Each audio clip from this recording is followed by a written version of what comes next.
In the early 1500s, millions of Africans were snatched away from their homelands to support the establishment of a nation that would soon tear down later generations of its ancestors.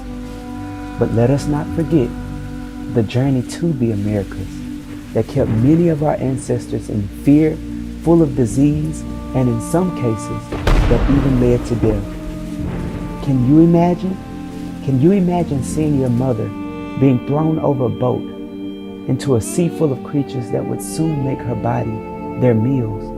Or can you imagine seeing your brother being beat until his only option was to meet death? But all it took was one brave soul to think, to believe, to begin a revolution that would save us all. Freedom! Freedom! Free!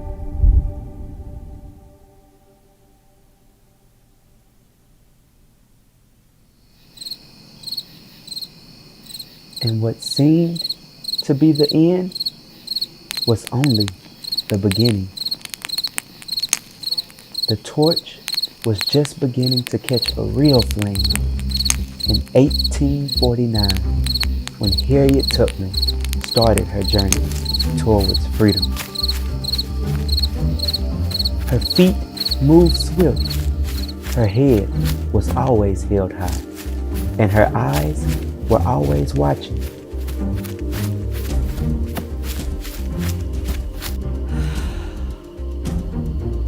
But wait, that wasn't enough. She had to go back and free others who were still left in the same bondage she was finally set free from.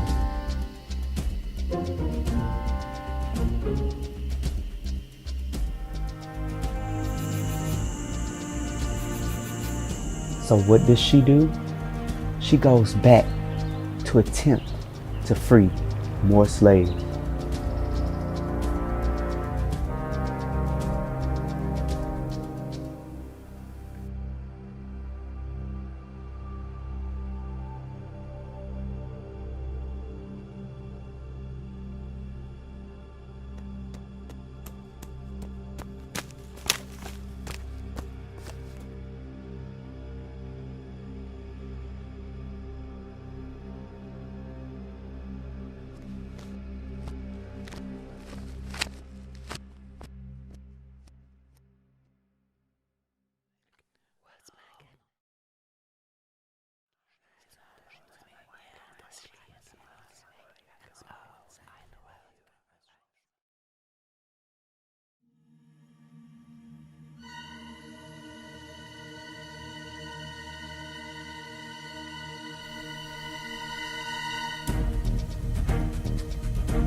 And so she did.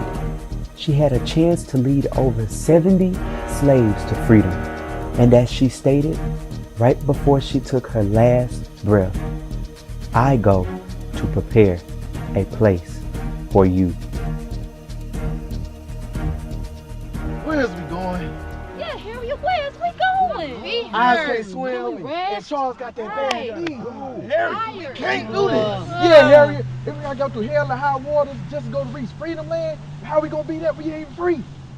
There's no other option. There's no other way. Only mine eyes have seen and knows what it takes to get to freedom land. And ain't no devil in hell gonna stop us from getting there. So either we's gonna be free or we gonna die. And this is exactly what Harriet meant.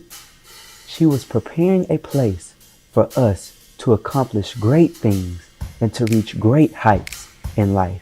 And so in 1961, Dr. Samuel Lee Kuntz Jr., a graduate from the University of Arkansas at Pine Bluff, did just that. But let's imagine how many of his colleagues doubted his logic. This is not right. This is not going to work. I agree, Doc. There's so many possibilities that you have to consider. It seems straightforward, but I don't think it's going to work either. Yes, I don't see this working, Dr. Coons. Once those kidneys are taken and replaced, there's no trying to start over. That's it. There's no room for error. Colleagues, I know this will work. I have researched this case for quite some time now. I have investigated all the possibilities of what could go right and what can go wrong.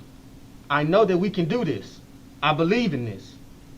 Doc, I understand that, but you have to consider this is not twins. These are two different people.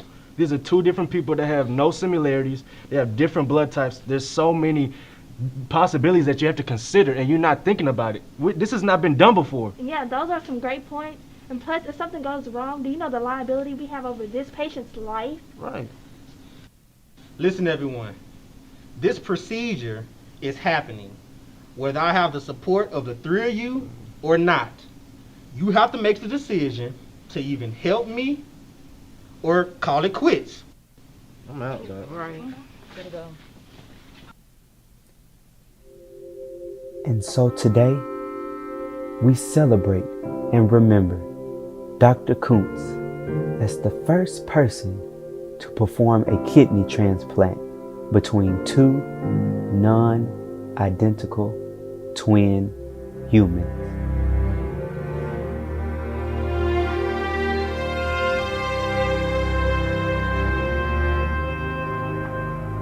Even in our struggles, there has been a beauty so warm and a flame so illuminating that all of mankind across the world have been able to see it. We must remember the past for all of its success and sorrow, carry our torches from whence they were left, and run as fast, and I mean as fast as we can, to illuminate the future.